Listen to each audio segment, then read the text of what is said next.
Welcome to Warriors of the World. Today we'll be exploring the remarkable story of the Tuskegee Airmen, the legendary African-American fighter pilots who overcame segregation and racism to become one of the most distinguished units of World War II. Subscribe now to join our community and support this project. Now, let's begin. In the early 1940s, as the United States prepared to enter the greatest conflict in human history, a group of young African-American men found themselves fighting a war on two fronts. Even as their nation mobilized to combat fascism abroad, these men faced a bitter struggle against segregation and discrimination at home. Their battlefield would be not only the skies over Europe but also the halls of military establishments that insisted Black Americans lacked the intelligence, courage, and skill to fly combat aircraft. The story of the Tuskegee Airmen begins with this fundamental struggle, the fight for the right to fight for their country. Before the Second World War, the United States military maintained a strict policy of racial segregation. The Army Air Corps had never accepted a black pilot. Official military reports claimed African Americans lacked the mental capacity and courage to operate complex machinery or perform under combat conditions. Military historian Daniel Hallman documents how these prejudices were wrapped in pseudoscientific language. Military authorities cited cranial measurements, reaction time tests, and other dubious, scientific evidence to justify excluding Black Americans from aviation roles. These were not merely personal prejudices but institutionalized policies with the full weight of military authority behind them. This systematic exclusion might have continued indefinitely if not for a convergence of extraordinary forces. First came pressure from civil rights organizations, particularly the National Association for the Advancement of Colored People. Second was the influence of Eleanor Roosevelt, the First Lady, who visited Tuskegee Institute in March 1941 and insisted on flying with Charles Alfred Anderson, a black civilian pilot. Third was the growing realization that America would need every available resource to win the coming war. These pressures culminated in the formation of the 99th Pursuit Squadron, an experimental program to train African American pilots at Tuskegee Institute in Alabama. This location was chosen deliberately. The Deep South's segregated facilities would maintain the military's Jim Crow structure while allowing black pilots to train. Many critics hoped and expected the program would fail, providing proof that their racist assumptions were correct. The first class of cadets began training in July 1941 under conditions designed to make success nearly impossible. Standards were kept higher than those for white trainees. Resources were limited. Personnel were selected for their adherence to segregationist views. Yet despite these obstacles, the first class produced 5 graduates in March 1942, led by Benjamin O. Davis, Jr., who would become the group's commander and eventually the first black general in the United States Air Force. One of these first graduates, Lieutenant Colonel Herbert Carter, later recalled, "We understood that we were not just trainee pilots. We were representing 14 million black Americans. If we failed, it wouldn't just be our personal failure, but would be used as evidence that black people couldn't master advanced technical roles." That pressure was with us every single day. What these pioneering airmen faced was more than just the normal challenges of military aviation training. They confronted a system actively designed to make them fail, alongside the psychological burden of knowing they carried the hopes of an entire people on their shoulders. That they succeeded despite these extraordinary obstacles speaks to both their exceptional individual qualities and their understanding that they were warriors in a struggle that transcended the immediate military conflict. The transformation of civilians into military pilots is always a demanding process, but for the Tuskegee Airmen, the journey from recruit to combat aviator represented an unprecedented challenge. Their training regimen would not only prepare them for the technical demands of aerial warfare, but also forge them into warriors capable of performing under the dual pressures of combat and discrimination. Training operations centered on Tuskegee Army Airfield, a hastily constructed facility near Tuskegee Institute in Alabama.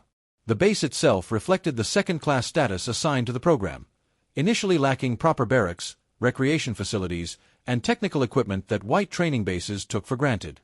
The airmen often trained with outdated aircraft and materials, expected to produce the same results as their white counterparts despite inferior resources. Flight training followed the standard Army Air Force's curriculum, but with a critical difference. The margin for error allowed to Tuskegee cadets was virtually non-existent. As aviation historian Joseph Caver documents, where white cadets might be given multiple opportunities to correct mistakes or overcome temporary difficulties, black cadets often faced immediate elimination for similar issues. The washout rate was intentionally kept high to justify claims that African Americans were unsuitable for combat aviation. Despite these obstacles, the quality of graduates from the program was exceptional. Colonel Noel Parrish, who became commander of the training program in 1942 and was one of the few white officers who genuinely supported the Tuskegee experiment, later remarked, "Those men who made it through our program would have succeeded at any flight school in the world. They had to be better just to be considered equal." The training regimen itself was grueling. It began with ground school, where cadets studied aerodynamics, navigation, meteorology, and aircraft engines. Primary flight training used Stearman PT-17 biplanes, challenging aircraft that tested a pilot's fundamental skills. This was followed by basic training in Vultee BT-13 Valiants, and finally advanced training in North American AT-6 Texans. Each phase eliminated candidates who couldn't meet the exacting standards. Beyond flying skills, the program instilled the warrior mindset essential for combat pilots. This included decision-making under extreme pressure, maintaining situational awareness in chaotic environments, and developing the aggressive spirit needed for air-to-air combat. Lieutenant Colonel Lee Archer, who would become a Tuskegee ace with 5 confirmed aerial victories, later explained, "They trained us to be warriors, not just pilots. The difference is that a pilot can fly an airplane, but a warrior can fight with it." The psychological aspects of this training were particularly important given the unique pressures these men would face. They were trained to maintain absolute professionalism despite provocations, to represent their race with dignity at all times, and to channel any anger at discriminatory treatment into excellence in performance rather than insubordination. Colonel Benjamin O. Davis, Jr., the commander who would lead the Tuskegee Airmen into combat, exemplified this approach. The son of the Army's first black general, Davis had endured 4 years at West Point without a single roommate or friend, as white cadets maintained a silent treatment designed to drive him out. This experience forged an imperturbable demeanor that would serve him well as he guided his men through similar challenges. Davis established uncompromising standards for his pilots. He insisted on strict discipline, perfect appearance, and superior performance. "We were not going to combat as individuals seeking personal glory," he would tell them. "We were going as representatives of a people seeking to be accepted as citizens. Our mission was twofold: to defeat our country's enemies and to prove that the color of a man's skin had nothing to do with his ability." By early 1943, the training program had produced enough pilots to form the 99th Fighter Squadron, ready for deployment overseas. Later, 3 more squadrons would be activated and combined with the 99th to form the 332nd Fighter Group, the principal unit through which the Tuskegee Airmen would achieve their greatest fame. The combat debut of the Tuskegee Airmen occurred in the skies over Sicily in June 1943. The 99th Fighter Squadron, equipped with Curtiss P-40 Warhawks, joined the Mediterranean campaign as part of the 12th Air Force. Their initial assignment reflected the military's lingering doubts about their capabilities. They were tasked with coastal patrol and strafing ground targets rather than the prestigious fighter escort missions. Their first commander in the combat theater, Colonel William Momeyer, made little effort to hide his skepticism about black pilots. Military historian Alan Gropman notes that Momeyer segregated the 99th from white squadrons, limited their missions, and filed reports questioning their combat effectiveness despite evidence to the contrary. This environment created additional pressure on men already carrying the burden of representing their race. The squadron's first combat mission on June 2, 1943, was a strafing run against enemy positions on Pantelleria, a small Italian island. While the mission itself was successful, it marked only the beginning of what would be a difficult proving period. For months, the airmen faced not only enemy fire but also the scrutiny of commanders looking for any evidence to declare the experiment a failure. Their performance during this period was mixed, as would be expected of any new unit entering combat for the first time. Some missions were executed flawlessly. Others revealed the gaps in experience that all novice combat units display. However, the standard applied to the Tuskegee Airmen was unlike that applied to any other new squadron. Their mistakes were attributed to racial characteristics rather than normal combat learning curves. This unfair evaluation came to a head in September 1943 when the commander of the 12th Air Force, General Edwin House, recommended removing the squadron from combat based on an analysis that claimed they were underperforming compared to white squadrons. This criticism led to a formal evaluation by the War Department. In a pivotal moment, Colonel Davis was called to testify before a War Department committee. With characteristic dignity and precision, he dismantled the biased analysis, pointing out that the 99th had been compared to squadrons with significantly more combat experience and assigned less favorable missions. When proper statistical controls were applied, their performance was equal to or better than comparable white units with similar experience levels. The result was a complete vindication. Not only did the committee reject the recommendation to withdraw the squadron, but they also recommended expanding the program. By January 1944, the newly formed 332nd Fighter Group, comprising 3 additional squadrons of Tuskegee-trained pilots, arrived in Italy to join the 99th. This expansion coincided with a critical development that would allow the Tuskegee Airmen to truly demonstrate their capabilities. They received the North American P-51 Mustang, one of the finest fighter aircraft of World War II. With its distinctive red-painted tail section, which would earn them the nickname Red Tails, the P-51 gave the airmen the technical capability to match their flying skills and fighting spirit. More importantly, they received a new mission that would prove historically significant: long-range bomber escort. The strategic bombing campaign against Germany was suffering unsustainable losses to enemy fighters. The Tuskegee Airmen, now part of the 15th Air Force, were assigned to protect the vulnerable B-17 Flying Fortresses and B-24 Liberators as they struck targets deep in enemy territory. It was in this role that they would truly distinguish themselves as warriors. Escorting bombers was technically challenging, requiring precise navigation and fuel management. It was also psychologically demanding, as it required fighter pilots to prioritize the protection of bombers over pursuing enemy aircraft for personal glory. While other fighter units sometimes abandoned the bombers they were assigned to protect in order to chase enemy aircraft, the Tuskegee Airmen developed a reputation for staying with their big friends, as they called the bombers. This disciplined approach reflected both their professional training and Colonel Davis's insistence that their mission transcended individual accomplishment. By the end of 1944, the Tuskegee Airmen had transformed from a questioned experiment to a respected combat unit with a growing list of achievements. They had shot down enemy aircraft, destroyed ground installations, and most importantly, earned the gratitude of bomber crews who knew the distinctive red tails meant they would not be abandoned to enemy fighters. The year 1945 marked the pinnacle of the Tuskegee Airmen's combat achievements. Now fully integrated into the strategic air campaign against Nazi Germany, the Red Tails established a combat record that silenced critics and demonstrated beyond any doubt the capabilities of black aviators. Perhaps their most famous mission occurred on March 24, 1945. The target was the Daimler-Benz tank factory in Berlin, the heavily defended capital of the Third Reich. 43 P-51 Mustangs from the 332nd Fighter Group were assigned to escort B-17 bombers of the 8th Air Force. The round trip would cover more than 1,500 miles, testing the limits of both aircraft and pilots. Enemy resistance was expected to be fierce as the Luftwaffe would prioritize defending their capital and vital war production facilities. The mission represented the ultimate test of the Red Tails' abilities. What followed was a textbook demonstration of fighter escort excellence. Despite encountering more than 25 German fighters, including the advanced Messerschmitt Me-262 jets that outclassed their propeller-driven Mustangs in speed, the Tuskegee Airmen shot down 3 enemy aircraft without losing a single bomber under their protection. This remarkable achievement earned them the Distinguished Unit Citation, one of the highest honors a military unit can receive. Air Force historian Daniel Hallman notes the significance of this mission. The Berlin mission demonstrated not merely courage but superior tactical execution. The Tuskegee Airmen were facing the most advanced enemy aircraft of the war, flown by desperate defenders over their capital city. Yet they prevailed through superior teamwork, tactical discipline, and flying skill. This was not an isolated success. Throughout the first half of 1945, the Red Tails conducted missions deep into enemy territory, including strikes against oil refineries, ammunition dumps, railways, and airfields. They destroyed hundreds of enemy aircraft on the ground and dozens in aerial combat.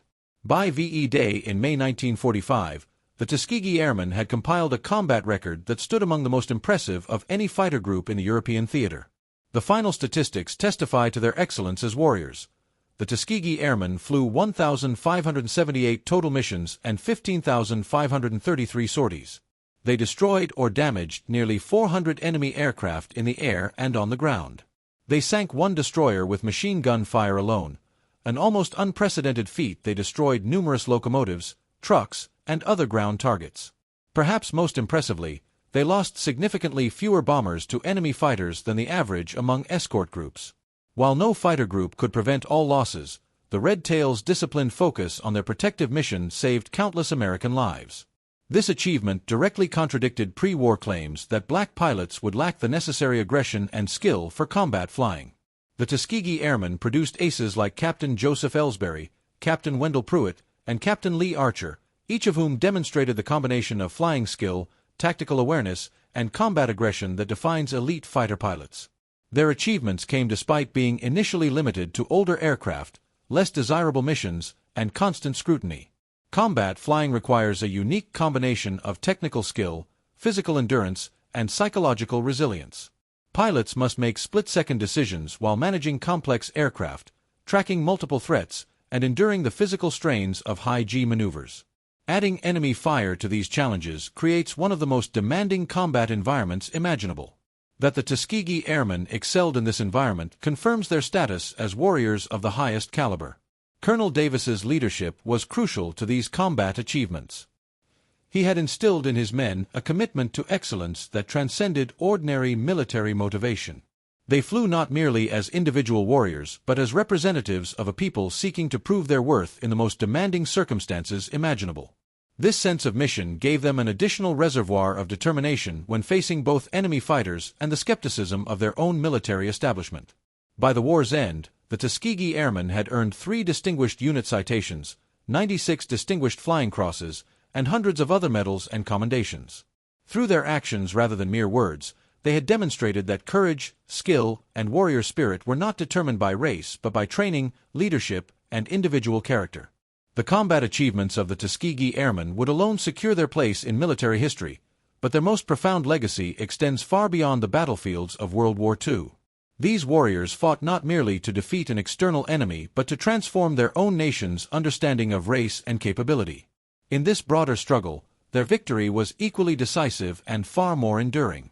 President Harry Truman's Executive Order 9981, which desegregated the United States Armed Forces in 1948, was influenced significantly by the demonstrated excellence of the Tuskegee Airmen.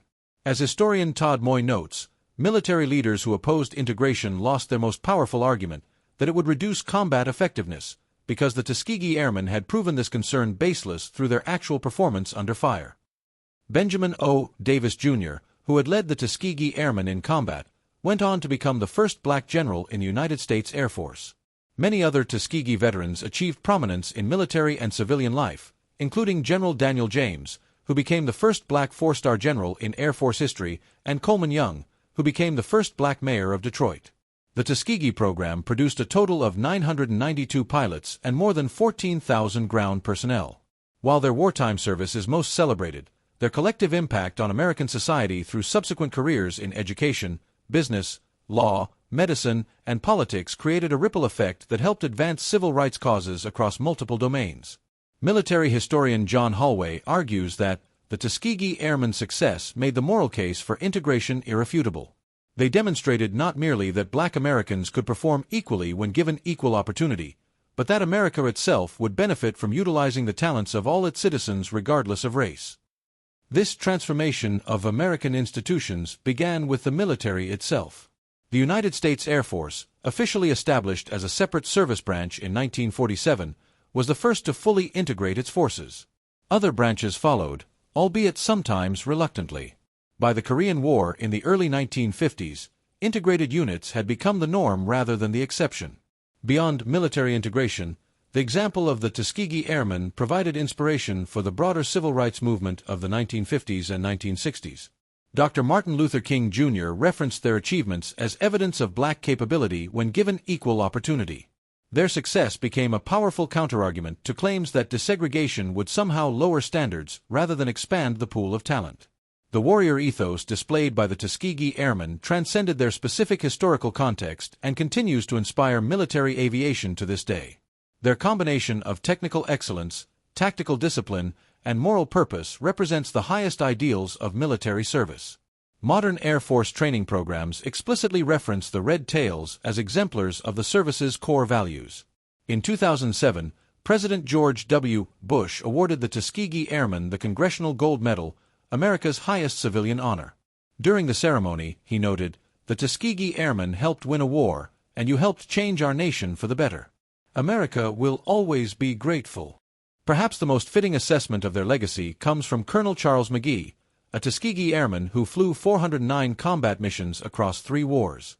When asked about the significance of the Tuskegee experience, he replied, "We proved that the criteria for measuring excellence in combat should be training, character, and ability, not race or ethnicity."